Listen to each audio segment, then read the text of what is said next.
médica na prevenção, no diagnóstico e no tratamento dos pacientes. Laboratório Plínio Bacelar, compromisso com a qualidade desde 1942.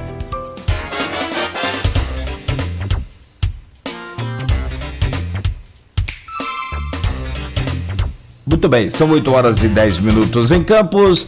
Estamos de volta com o Folha no Ar, primeira edição.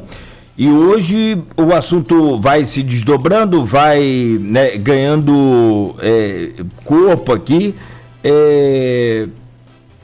E, na verdade, com a participação dos ouvintes, interagindo aqui conosco no Folha no Ar, primeira edição.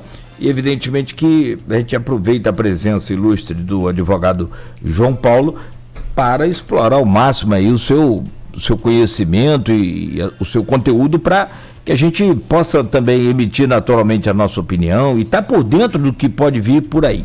Um assunto interessante, Arnaldo, que a gente falava agora há pouco, é a prorrogação dos mandatos dos eleitos, em virtude dessa pandemia, se há possibilidade. Pode abrir o bloco com essa pergunta e na sequência você, né, pode emendar aí também com aquela questão da unificação das eleições, enfim. João Paulo, isso é possível, meu caro doutor João Paulo Granja? Vamos lá, então, a princípio, tudo é possívil, né? Vamos assim definir. Mas existem princípios que têm que ser superados. Nós temos problemas jurídicos que precisam ser antes debatidos e talvez num acordão, como se comenta dizer aí, entre STF, entre Câmara e Senado, chegarmos num consenso daquilo que pode ser feito. Já se cogitou há muito tempo atrás na chamada unificação dos pleitos, né? Nós trazermos para um só ato, um só ano, os pleitos não só municipais, mas também estaduais e federais. Então, nós faríamos num só ano essas eleições das 3 esferas. Isso daí, só para você ter noção, importaria numa economia de 1,5 bi de recursos públicos. E nós também não teríamos, por 2 oportunidades, o fundo partidário, o fundo eleitoral sendo disponibilizado. Então, seria uma economia absurda essa unificação. Agora, para eu poder fazer isso no ano eleitoral, eu encontro problemas na Constituição, porque existe o chamado princípio da anualidade, ou seja, eu só posso fazer normas eleitorais para o ano seguinte.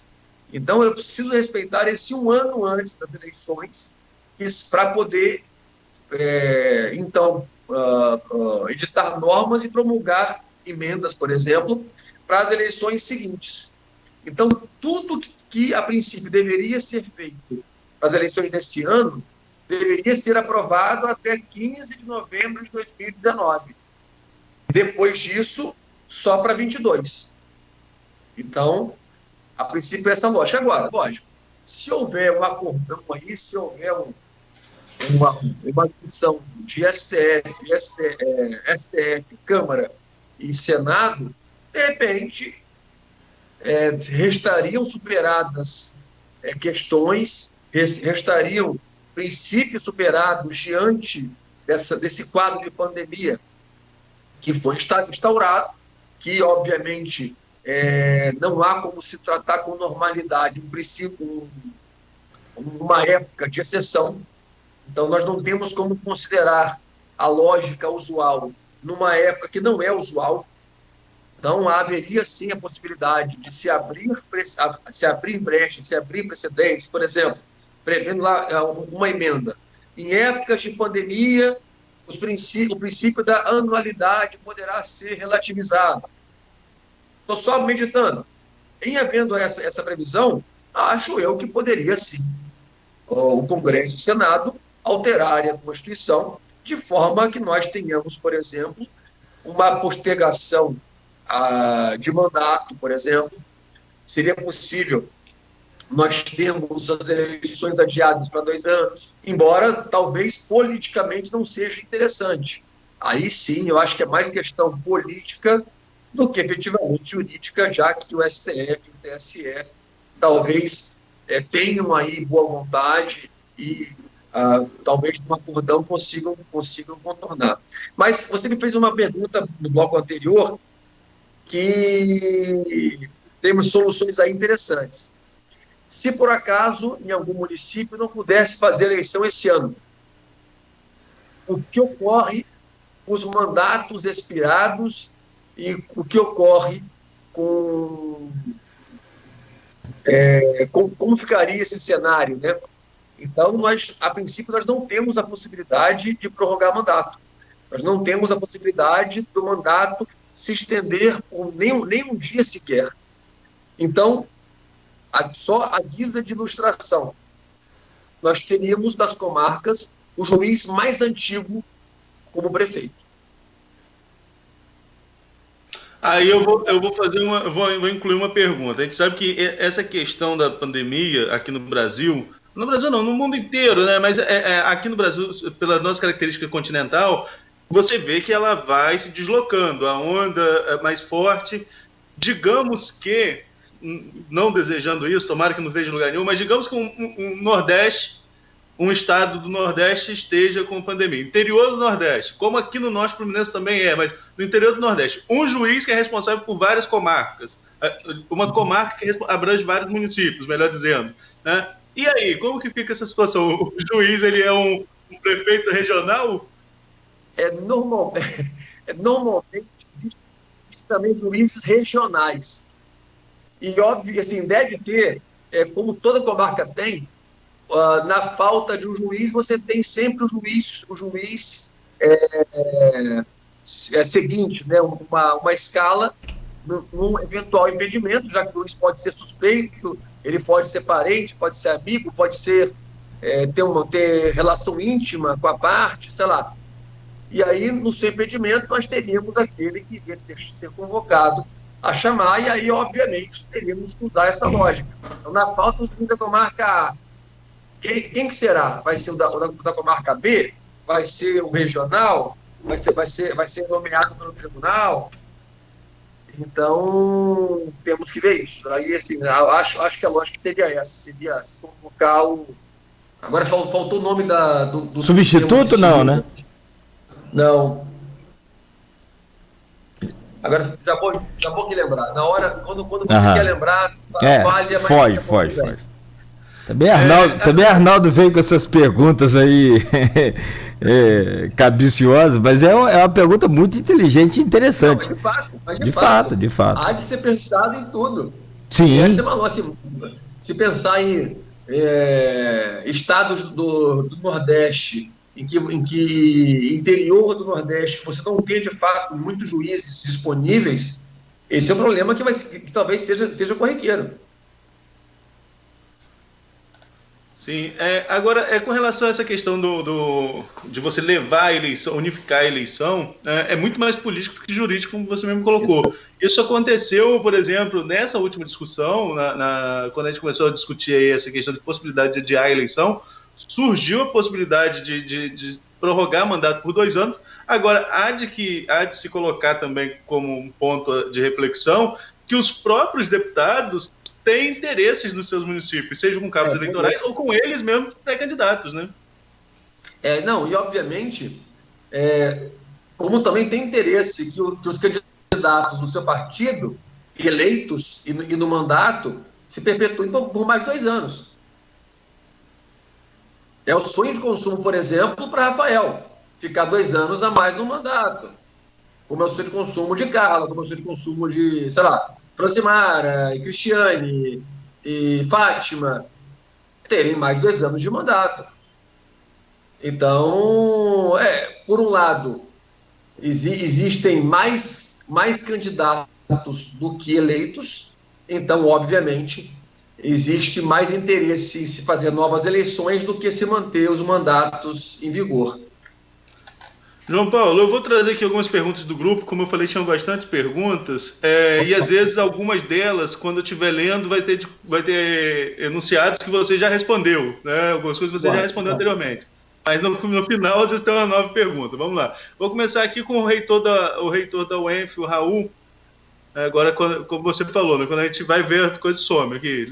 Achei. Ele pergunta aqui, fake news, uma forma de propaganda totalmente desleal, irresponsável e desonesta.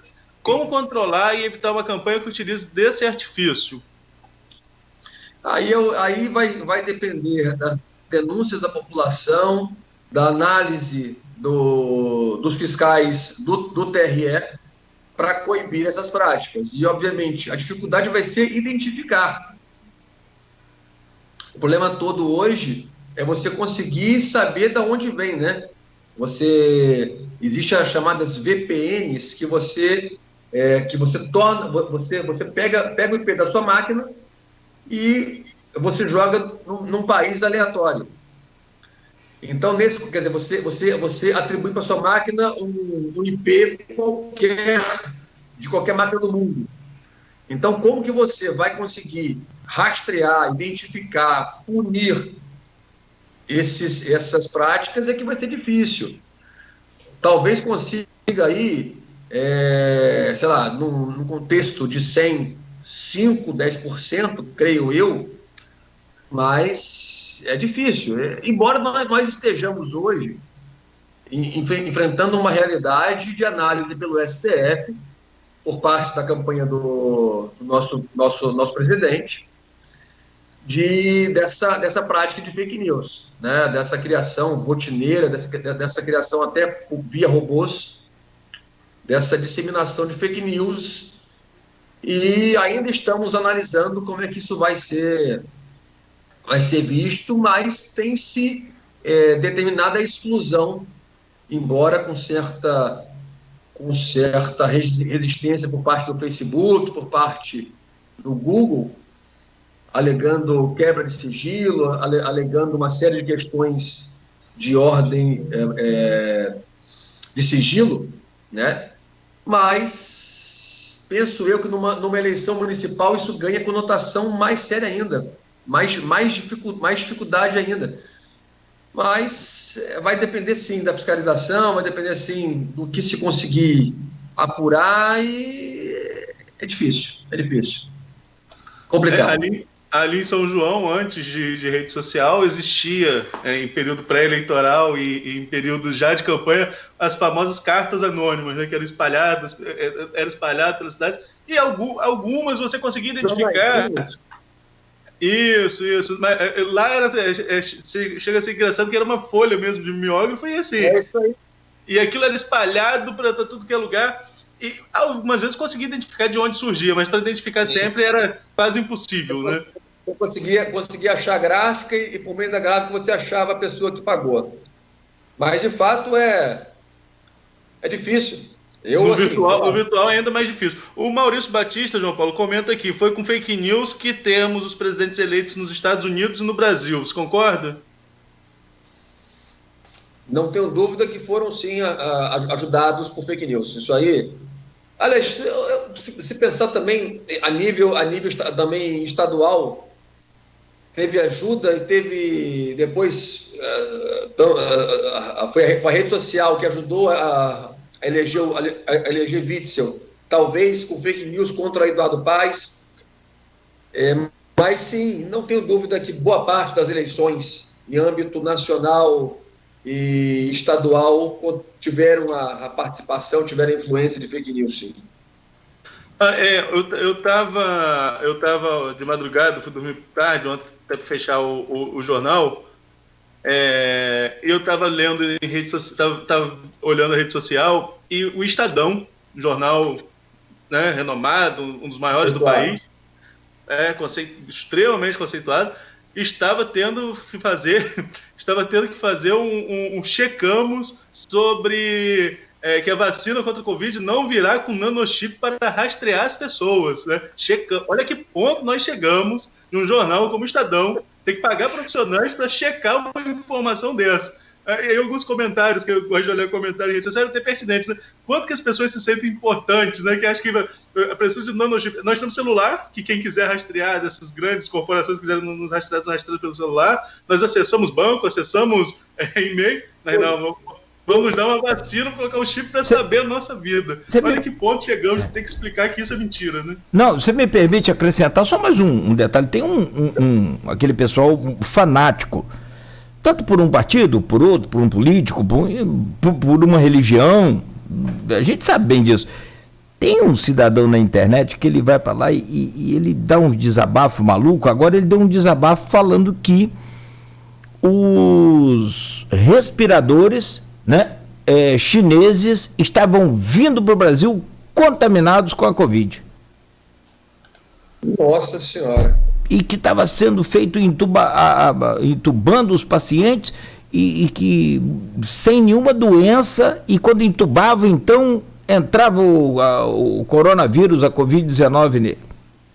É a teoria da conspiração. Deus. Pois é. O que mais tem hoje em dia é teoria da conspiração aí. A gente só abriu um adendo aqui, mas vamos para as perguntas, que tem muita pergunta aqui do pessoal. Aqui, essa aqui é interessante, do Fernando, não que os outros não sejam, mas é do Fernando Loureiro, com relação à questão de material de campanha, João Paulo. Você já falou lá no primeiro bloco de entrevista que hoje aposte muito nas redes sociais, mas ele pergunta aqui, como estão as expectativas sobre a dinâmica do corpo a corpo durante a campanha? Já se tem ideia se serão permitidos materiais impressos, por exemplo? Como ficarão comícios e grandes reuniões? A princípio, tudo mantido, né? A princípio, o que vai depender são das normas municipais admitirem reuniões ou não, entendeu? A princípio, não vai depender do TSE. As normas estão mantidas, os santinhos seguem autorizados, o material, a urna, você vai ter que colocar o dedo lá para poder votar. Não sei se acho difícil que tenha uma limpeza com álcool gel nos botões das urnas para poder evitar que a pessoa toque ali, tenha algum problema. Ainda vai ter que ser previsto uma série de soluções desse âmbito para poder diminuir ou impedir o risco de contágio. Agora, a princípio, tudo vai depender das normas municipais em vigor à época da eleição. Então, encaixando aqui a pergunta da Silvana Venâncio, hoje, o que podia e que hoje já não pode nesse chamado novo normal? Tem como já tem alguma diferença, ou como ainda vamos entrar nas fases das convenções, ainda é tudo muito novo? As convenções hoje é possível se fazer virtualmente, né? Já a possibilidade da convenção ser virtual. O corpo a corpo vai seguir sendo feito, creio eu, com as proteções, tanto é que o nosso presidente ele não se exime desse corpo a corpo, e é uma prática dele ir para os encontros da militância e sair apertando mão, cumprimentando. Então, não creio que isso vai ser um problema nessas eleições, a não ser que tenhamos alguma restrição de ordem municipal, por talvez um agravamento da pandemia. Diga, desculpa. Não, eu estava vendo aqui, chegou a mensagem do meu amigo Antunes Cleiton, uma opção é o pessoal votar com luva, né? Mas vai ter disponibilidade de luva para todo mundo para colocar. Seria luva? Seria, não sei. Eu ouvi o Barroso falando que teve muita doação, uma entrevista que ele estava dando, que muitas entidades, sindicatos, federações, estavam doando álcool gel, doando equipamentos de proteção para mesário, para o pessoal. Então tem muito isso também, né? Tem uma mobilização não só da justiça eleitoral, como da sociedade como um todo, para tentar viabilizar esse pleito, né? Nós temos sim, nesse ponto, algumas entidades já prevendo soluções, mas sabe-se lá se será possível levar isso para todos os municípios, os 5.500 municípios do nosso país. Às vezes nem a urna chega, né? Quanto mais esse equipamento. É fácil, para nós é fácil, já que nós vivemos no país do Sudeste, num município grande. Agora, já pensou você lá, pensa no Amazonas? Pequeno, lá do Amazonas, lá do sertão nordestino, não sei se vai ter essa facilidade, né? Às vezes nós pecamos por pensar que a solução próxima, ela é possível a todos os municípios da federação, e nem sempre é, né? João Paulo, Alexandre Buchaú, a compra de votos de apoio político é uma constante na região. Que medidas acredita serem necessárias para pôr freios a essa prática? A compra de votos, creio eu que já tenha sido algo pior, algo que de fato influenciasse as eleições. Isso daí já é a minha oitava eleição, oitava não, 10ª eleição. Essa aqui já são 20 anos já de atuação. E nas eleições municipais, de fato, existem sempre aqueles bairros que você tem mais problemas, aqueles redutos eleitorais que você sabe exatamente quem comanda e como é que faz e por aí vai. Mas cada vez mais você há de convir que hoje, já que você tem sempre na mão um celular gravando, você tem sempre uma câmera filmando, o sigilo hoje, que é essencial para a compra de voto, cada vez é mais complicado. Eu estava ontem até com um amigo assim, conversando, e dizendo a ele o seguinte: parece que o celular hoje me ouve.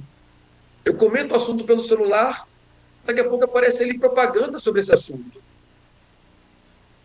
Então, cada vez mais nós somos monitorados e torna-se difícil para aquele que quer praticar atos ilícitos, ele assegurar a sua impunidade. Então, acho eu que, logicamente, não vai impedir a compra de voto, mas cada vez mais vai sendo difícil e, obviamente, o que vai definir o controle é a população. Ela denunciar, ela procurar ali descortinar a compra de votos, operações como Cinquentinha, como outras que nós já vimos aí, a torta e a direito, se tornarem possíveis via denúncia.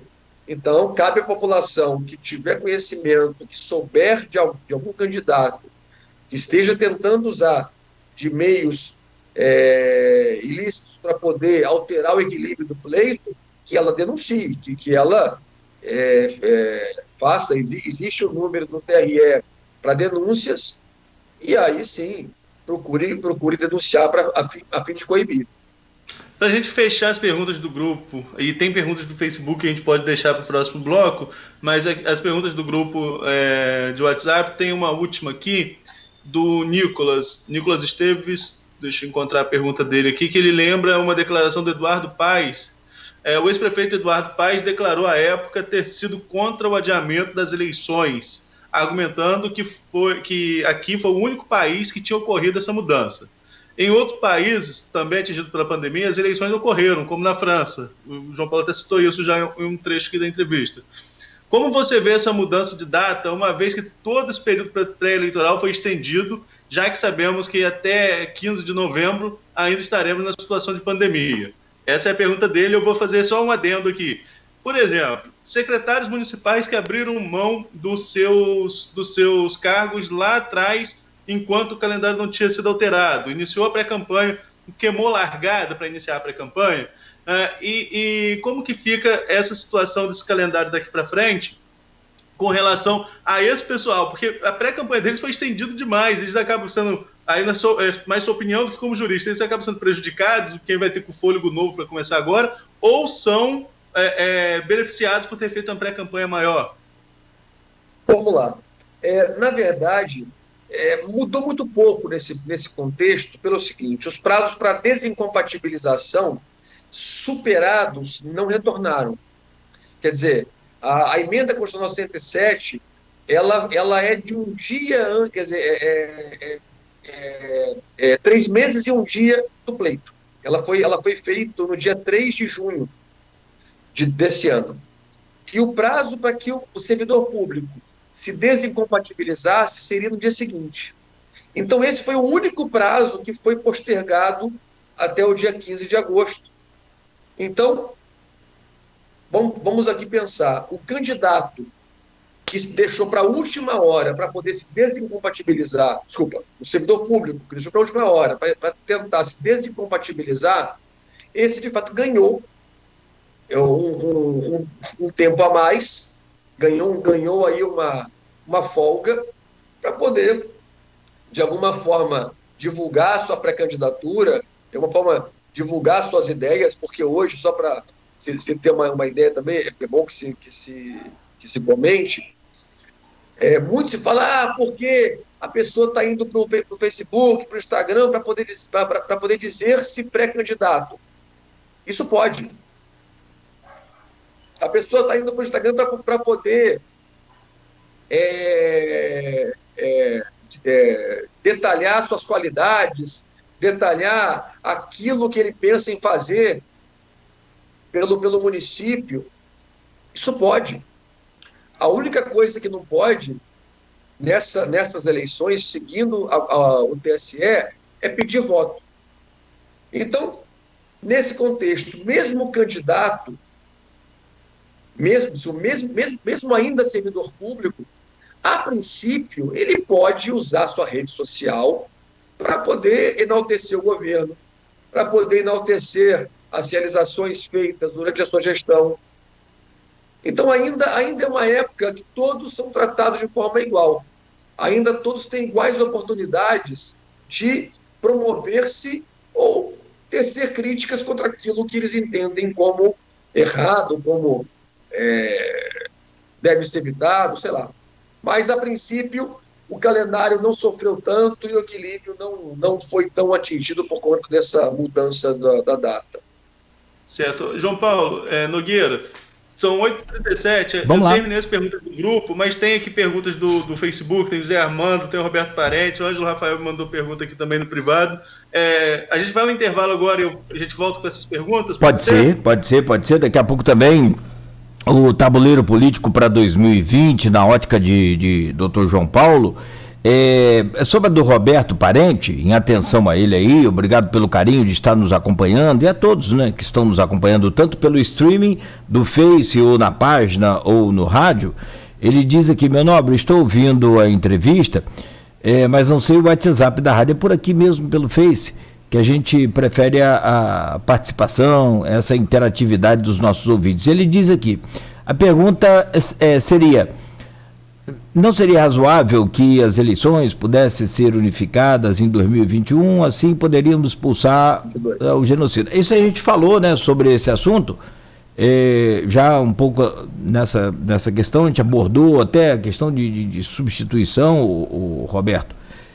Talvez você tenha perdido aí, mas só para orientar, da seguinte forma, daqui a pouco esse programa estará em podcast, no Spotify, no Deezer, no SoundCloud, onde você quiser aí, você digita lá Folha FM, Folha no Ar 1, vai achar o programa em podcast e aí você pode ouvi-lo na íntegra. Tem essa resposta aí, tem tudo. Ok? Vamos lá então, são 8h38, com a presença do Dr. João Paulo Granja, conversando ao vivo conosco. Eu ia falar corintiano, mas aí, né, deixa mais pra frente a gente falar no final aí dessa... Rapaz, o Palmeiras... Pelo jogo de hoje contra o Galo. Rapaz, o Palmeiras foi campeão paulista, hein, rapaz? Rapaz, como olha, que vocês deram esse mole aí? A minha voz ainda está um pouquinho rouca, não sei se vocês percebem aí, mas foi de sábado. Nos deram uma esperança com gol aos 50 minutos e aí, obviamente, a voz do corintiano, ela sofreu um bocadinho. Tá bom, acho que eu vou compartilhar desse sofrimento, mas o meu ainda é maior pelo tricolor. Carioca. Eu prefiro não comentar sobre futebol porque para com isso. O favoritismo é um peso muito complicado para se falar em esporte. Vou cortar seu microfone. Se falar outro patamar, eu corto.